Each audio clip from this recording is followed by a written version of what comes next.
काय म्हणलं केलं? तुम्हाला काय म्हणलं काय केलं तर मी म्हणलं असं 7-20 कॅम्प सोडले हा हे मला शक्यच नाही म्हणलं नाही म्हणलं तू सोडलं मी नवीन शेतकरी सुद्धा आश्चर्यचकित झालं. केलं नाही तर काय सांगू म्हणलं हा, हा. नाही तू काहीतरी खर्च केला म्हणलं नाही नाही नाही तेवढंच कॅम्प शेतकरी विश्वास ठेवत नाही. हा विश्वास ठेवत नाही पण मालाच म्हणजे संख्या बी भरपूर होती संख्या लोड भरपूर भरपूर असताना होता. माल बी मोठा झाला माल मोठा झाला. तुमची बाग हार्वेस्ट झाली हा त्यावेळी बागेची कंडिशन काय होती? पिवळी पडली होती पूर्ण पिवळी बरं झाली. पिवळी पिवळी बरोबर आहे. असं पालवी बी नव्हती काय नव्हती ही झाड आपण बघू शकतो पूर्ण पिवळे होते. हा. बरोबर आहे की नाही?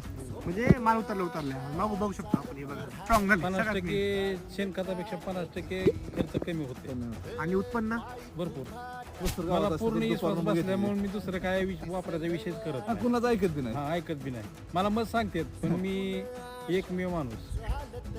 पूर्ण व्हिडिओ पाहण्यासाठी आमच्या यूट्यूब चॅनलला सबस्क्राईब करा आणि इंस्टाग्रामला फॉलो करा.